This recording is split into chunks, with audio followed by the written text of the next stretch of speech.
워치만 니의 간증.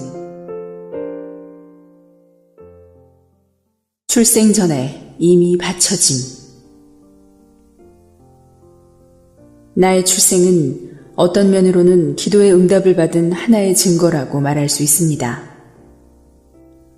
중국 민간에는 남자를 중시하고 여자를 경시하는 풍속이 있었는데 우리 어머니는 이미 2딸을 낳고서 6딸을 계속 낳은 나의 고모와 같이 될까 매우 두려워했습니다. 그분은 그때 기도를 어떻게 해야 하는지를 몰랐지만 주님께 간단한 몇 마디로 만일 당신이 내게 아들을 주신다면 나는 이 아들을 당신께 바치겠습니다. 라고 기도했습니다. 주님은 그 기도에 응답하시어 얼마 안 가서 나를 낳게 하셨습니다. 후에 내 아버지께서 이 일을 내게 알려주심으로써 나는 출생 전에 이미 바쳐진 사람이라는 것을 알게 되었습니다.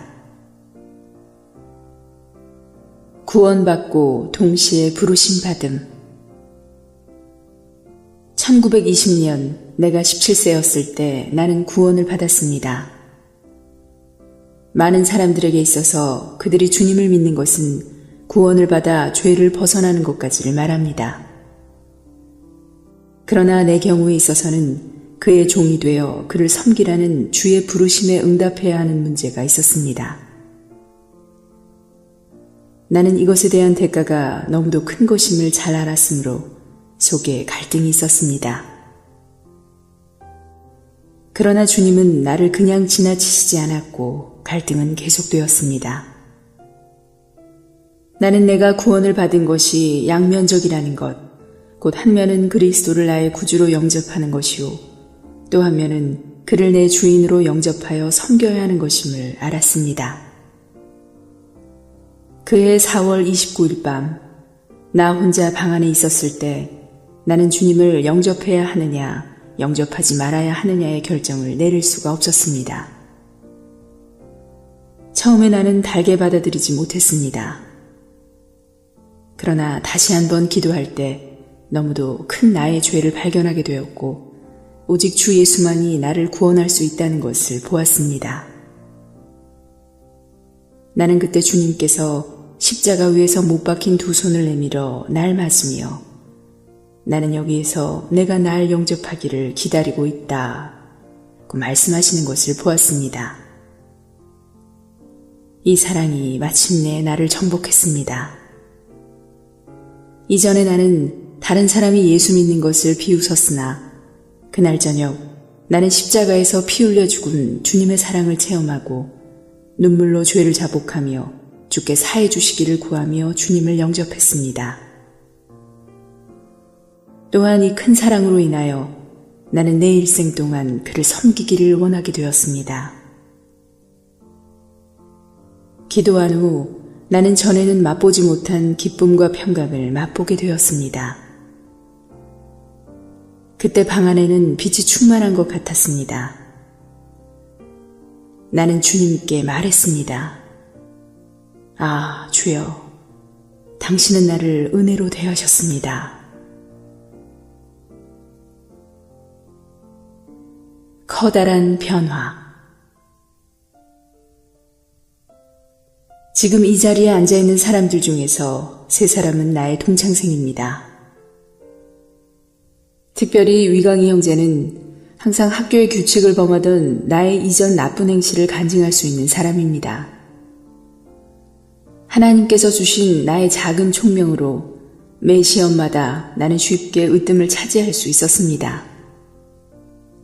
나의 문장은 항상 모범으로 뽑혀서 게시판에 붙여져 있었습니다. 이러므로 나는 교만하고 스스로를 높이는 사람이 되었습니다. 나는 나의 판단을 절대적인 것으로 믿었고 청년들이 품는 야망을 갖고 있었으며 장래에 대한 원대한 계획을 세우고 있었습니다. 그때 나는 노력하기만 하면 내가 원하는 목적을 무엇이든지 다 이룰 수 있다고 생각했습니다. 그러나 그날 밤부터 모든 것에 큰 변화가 일어났습니다. 10여 년간의 계획이 다 물거품이 되고 말았습니다. 모든 영웅심과 큰 뜻이 점점 사라져 결국은 깨끗이 없어졌습니다. 반대로 하나님께서 나를 부르신 그 부르심은 갈수록 분명해졌습니다. 나는 나의 일생이 장래 어떻게 되리라는 것을 알게 되었습니다. 나는 주님께서 나를 이끄시어 구원을 받게 할 뿐 아니라 한층 더 나아가 그분의 영광을 위하여 그분께 다다르게 하셨음을 알았습니다.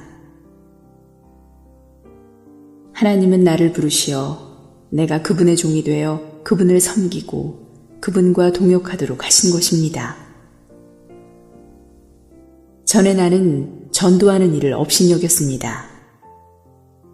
특별히 전도인들에 대해서는 많은 전도인들 보기를 외국 사람이나 따라다니는 일종의 직업인에 불과한 것으로 보고 그들을 낮게 여기고 있었습니다. 과거에 나는 내가 그렇게 멸시하던 전도인이 되리라는 생각은 한 번도 한 적이 없었습니다. 그러나 이제 나는 내가 가장 하류의 것으로 여기던 그 일을 전적으로 하게 된 것입니다. 생활에 실제가 없었음. 주님을 섬기기 위해서 나는 학교를 떠나 상해에 가서 여자도 자매가 경영하는 성경학원에 들어갔습니다. 얼마 후 그분은 내게 그 학원을 떠나달라고 말했습니다. 내가 군것질을 잘하고 아름다운 옷을 즐기고 아침에는 항상 늦게 일어났으므로 나에게 집으로 돌아가라고 한 것입니다. 이 일은 주님을 섬기려는 내 마음에 엄중한 타격이 되었습니다. 나는 내 생명은 큰 변화를 받았으나 내 생활에는 실제가 없으며 고쳐야 할 점이 너무나도 많다는 것을 그제서야 비로소 알게 되었습니다. 나는 하나님을 섬기려면 먼저 충분한 준비가 필요함을 알았습니다. 나는 학교로 다시 돌아가서 계속 공부하기로 결정했습니다.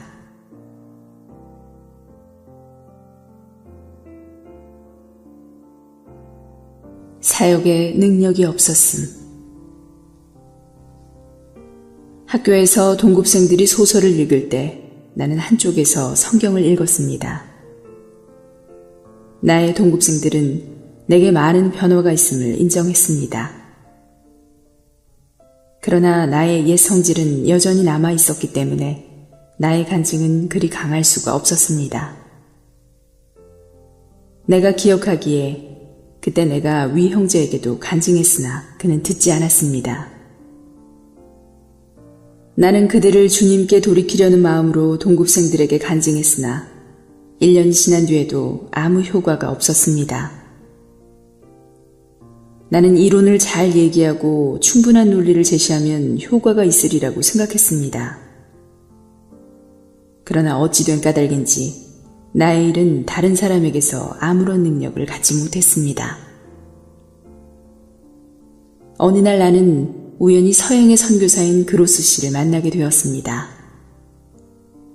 그로스 씨는 나에게 구원을 받았느냐고 물은 후 1년 동안 내가 주님 앞으로 인도한 사람이 전부 몇 명이나 되느냐고 물었습니다. 이 질문에 나는 부끄러워 고개를 숙였습니다. 동급생들에게 내가 복음을 전했지만 한 사람도 받아들이지 않았던 것입니다. 그녀는 내게 말하기를 나의 문제는 나와 주님 사이에 간격이 있는 것이며 그렇기 때문에 복음을 전해도 효과가 없는 것이라고 했습니다. 이 간격은 숨겨진 죄일 수도 있고 양심의 거리낌일 수도 있고 그 외에 주님께 득죄한 일일 수도 있다고 했습니다. 나는 솔직하게 이런 것이 있음을 시인했습니다. 그녀는 내게 이런 것들을 깨끗이 버리고 싶은지를 물었습니다.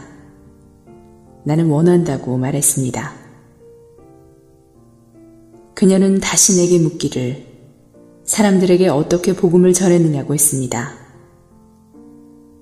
나는 그녀에게 내가 사람을 만나면 그가 흥미있게 듣든지 안 듣든지 상관하지 않고 그들에게 주님에 대해 말했음을 얘기했습니다. 그녀는 내게 그렇게 해서는 안 된다고 했습니다.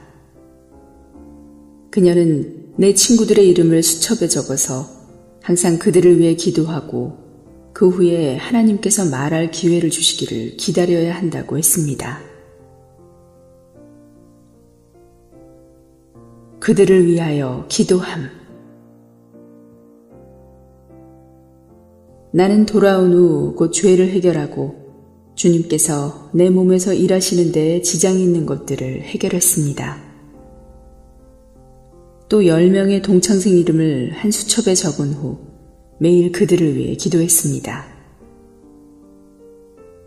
때로는 수업 중에도 그들을 위해 기도했고 기회만 있으면 그들에게 주 예수님을 전했습니다. 이 일이 효과를 보기 시작할 때 처음에 나는 사람들의 웃음거리가 되었습니다. 내가 그들 앞을 지나가려 할 때 앞에서 희롱하는 소리가 들려왔습니다. 야, 전도사 온다. 우리 그 설교 좀 들어보자.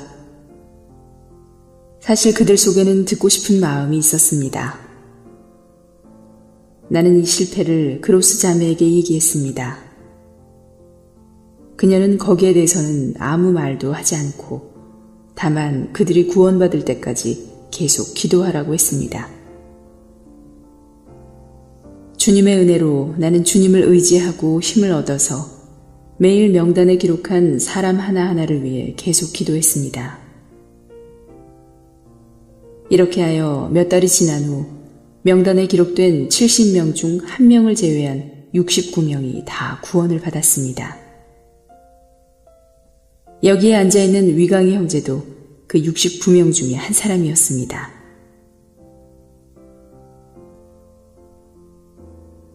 성령의 능력을 얻어야 함. 이렇게 사람들이 구원을 받았으나 나는 여기에 만족하지 않고 학교와 도시에 있는 수많은 사람들에게도 복음이 필요하다고 생각했습니다. 나는 성령의 충만을 받아 위에서 내려오는 능력을 얻어야 할 필요를 느꼈습니다. 나는 한 영국 선교사인 화수은 자매에게 갔습니다.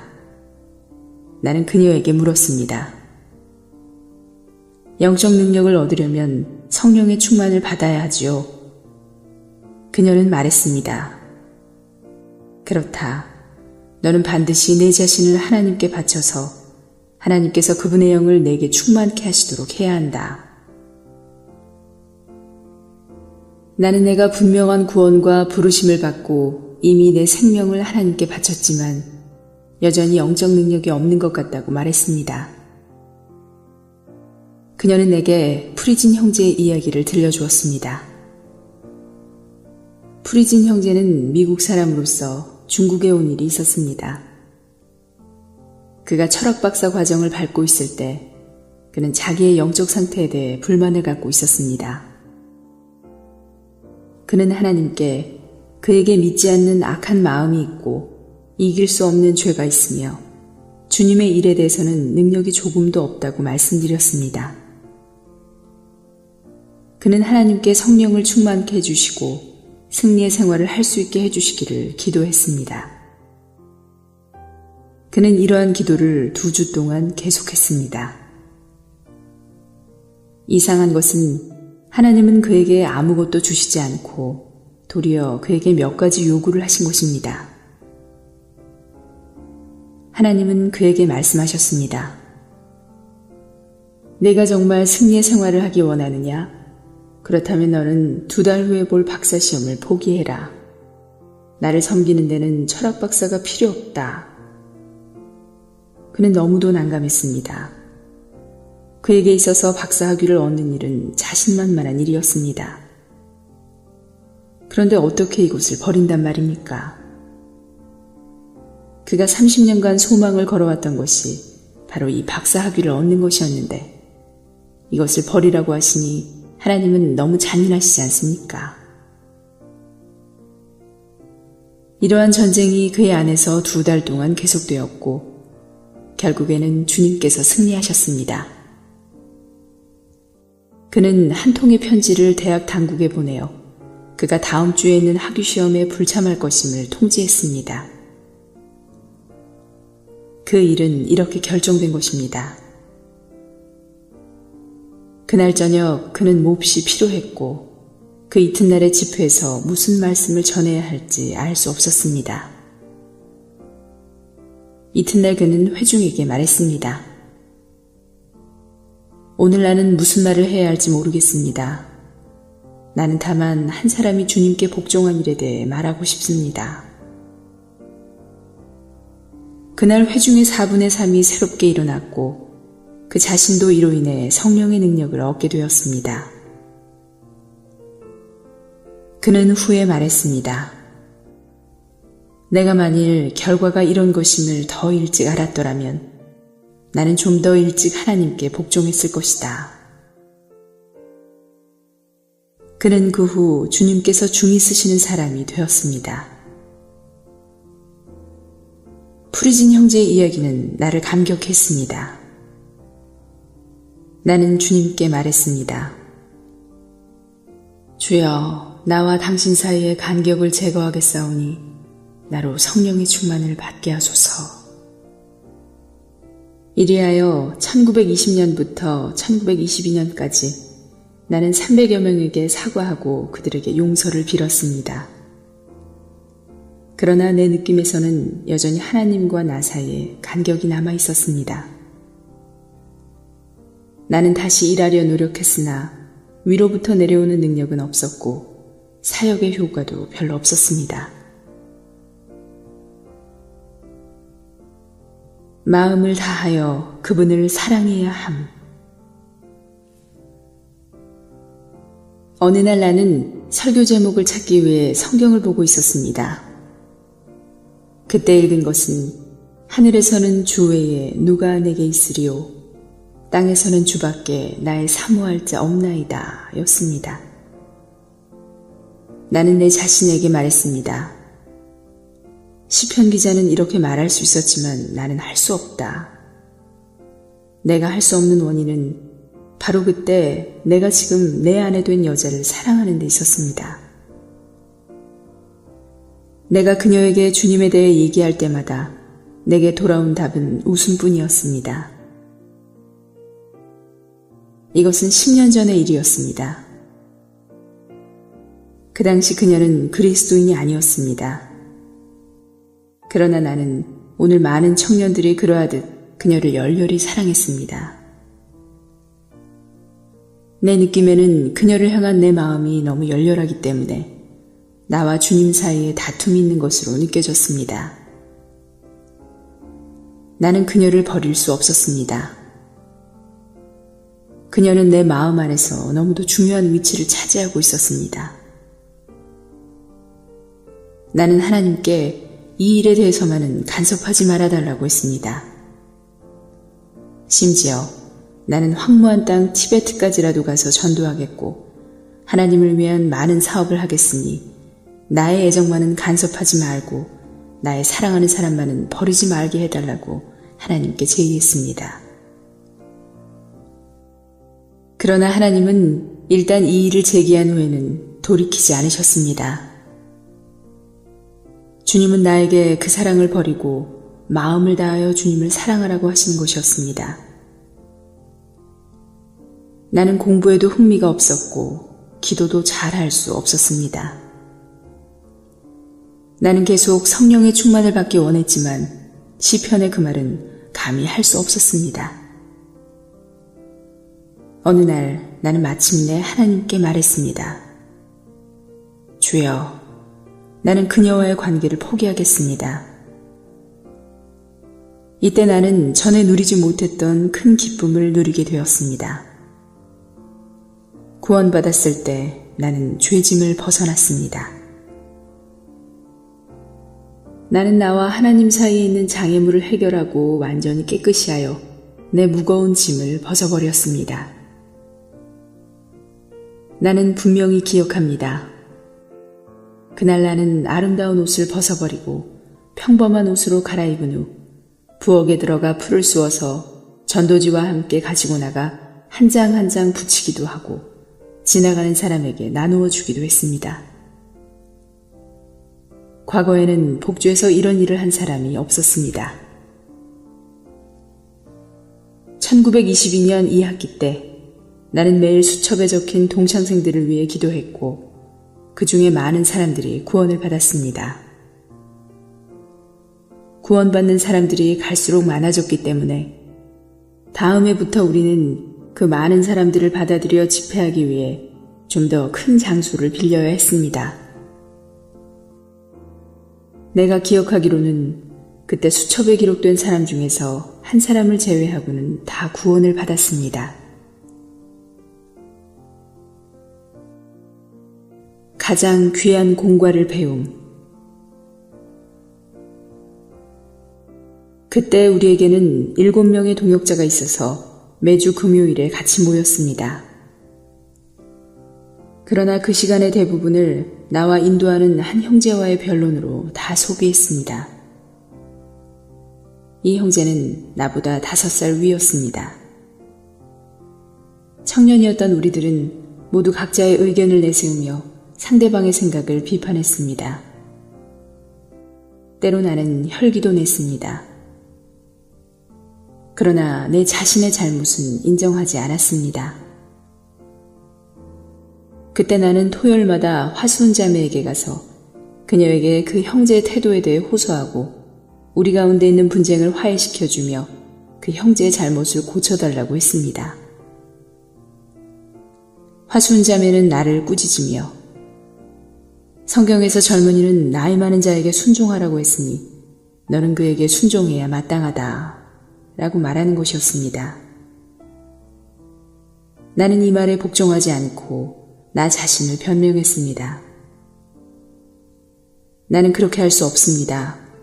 그리스도인에게도 살인은 있는 게 아닙니까? 그녀는 이유 불문하고 성경에서 어떻게 말했는가를 봐라. 성경에서 젊은이는 마땅히 나이 많은 자에게 순종해야 된다고 했다고 말했습니다. 금요일 오후에 논쟁을 벌이고 나서 나는 밤에 잠을 잘 수 없었고 때로는 울기까지 했습니다.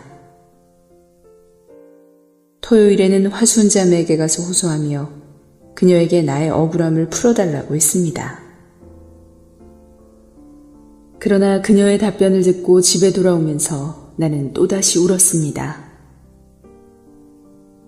나는 내가 그 형제보다 일찍 태어났더라면 순종해야 할 사람은 내가 아닌 그 형제였을 것을 하면서 내가 그 형제보다 일찍 태어나지 못한 것을 원망하였습니다.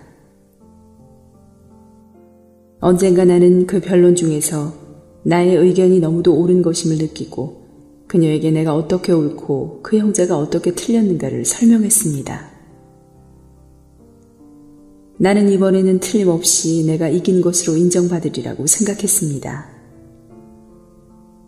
그러나 그녀는 이렇게 말했습니다. 그 형제의 옳고 그른 것이 문제가 아니다. 지금 내 앞에서 형제를 송사하는 내가 십자가를 지는 사람이냐? 내가 어린 양과 같은 사람이냐? 네가 한번 말해봐라. 그녀의 이 몇 마디에 나는 참으로 부끄러움을 느꼈습니다. 나는 그것을 영원히 잊지 못할 것입니다. 그때 내 말과 태도는 정말 십자가를 지는 사람의 그것이 아니었고 어린 양과 같지 않은 것이었습니다. 나는 그 1년 반 동안에 내 일생 중에서 가장 귀한 공과를 배운 것입니다. 나는 원래 머릿속에 영적 구상이 가득했습니다. 그러나 하나님은 여러 가지 환경을 통하여 나를 영적 실제에 들어가게 했고 십자가의 의의가 무엇인지를 깨닫게 하셨습니다. 1936년 오늘 내게는 50여 명의 동역자가 있습니다. 그때 순종하는 공과를 배우지 못했다면 나는 오늘 그 어떤 사람과도 함께 일할 수 없었을 것입니다. 하나님께 찬미를 드립니다. 그분은 내가 성령의 제안을 받도록 하기 위하여 나를 그러한 환경 가운데 넣으셨습니다. 그 18개월 동안 나는 내 의견을 제시할 기회를 갖지 못했고 다만 울며 고통을 참아야 했습니다. 만일 그렇지 않았다면 나는 나라는 어려움을 해결할 수 없었을 것입니다. 하나님은 내 성격의 모난 것을 깎아내시어 이제 내가 젊은 동역자들에게 온유하고 겸손하고 화평한 영으로 하나님을 섬겨야 한다고 말할 수 있게 하셨습니다. 십자가를 지지 않으면 그들이 한 일, 열성, 목적과 능력이 모두 별 가치가 없는 것입니다.